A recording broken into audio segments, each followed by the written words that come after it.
Nomadland, which is about a woman embarks on a journey through the American West after losing everything during the recession. It is written and directed by Chloe Zhao, and it stars Frances McDormand, David Strathairn, Linda May Swanky, and Bob Wells. So, subjectively speaking, I just gave you the premise of the plot and the movie itself. My personal feelings is this is an exceptional film. Very well written, very grounded in realism, very well directed, very well focused. It's not an action, it's a dramatic character study. You need to understand that. Nomadland was shot and filmed in IMAX with IMAX cameras, but it's ultimately just an indie-made film. But nevertheless, Nomadland is an exceptional film, is exceptionally made. I only have one gripe about Nomadland, and that's within the plot and the premise of it.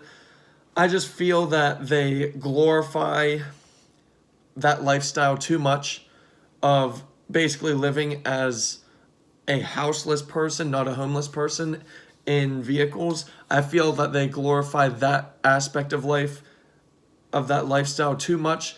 So, I mean, let's be honest, not everybody has a family that will always be there to help support them financially and whatever after a tragedy happens.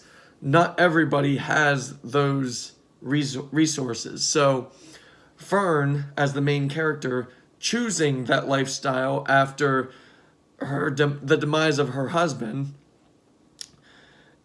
it feels a little superficial, kind of like Hollywood superficial, if you know what I mean, by kind of like Hollywood glorifying, but not actually, because they don't actually understand what it's like to be homeless and stuff like that. I appreciate that they touched base on certain aspects of a lifestyle, such as being homeless or houseless.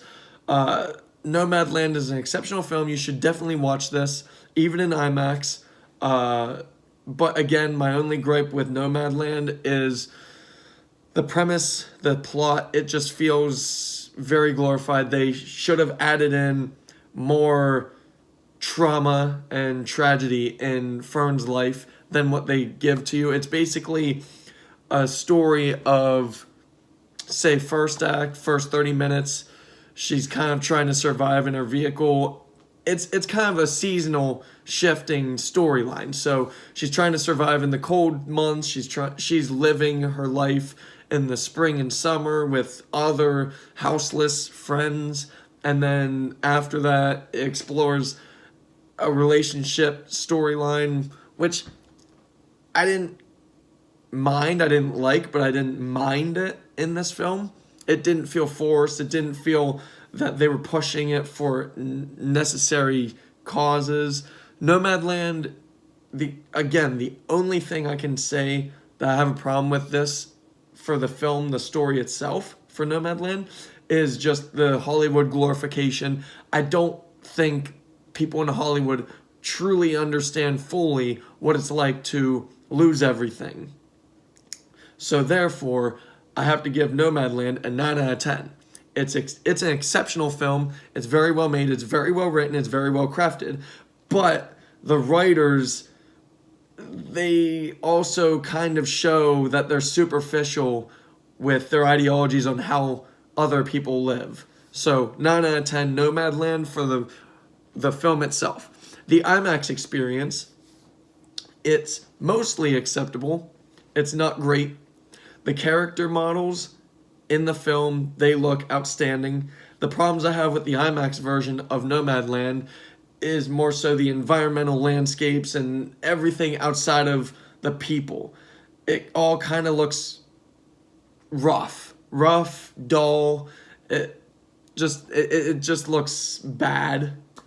It's not terrible looking like Honest Thief in IMAX. Honest Thief in IMAX, just the whole thing looked generic and fake. Nomadland looks great in some areas, that being characters and character models, like the people themselves, I'm saying, and some vehicles, and then it suffers from bland, dull visuals for the landscapes and environments.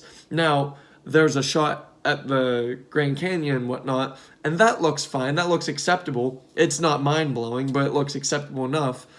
Again, the best part about the IMAX version of Nomadland, the people really stick out. And because of that, everything else just kind of looks like it falls flat visually.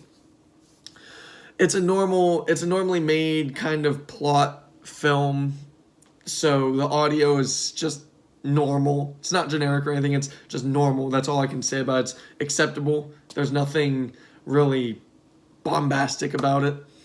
So all in all, I would probably have to say the IMAX version of Nomadland, because the film is such a great film, I'll have to give the IMAX experience a 7 out of 10. It's if Nomadland weren't such a great film, it would probably be a 5 or less. But because Nomadland itself as a film is exceptional, the IMAX experience is a 7. Thank you.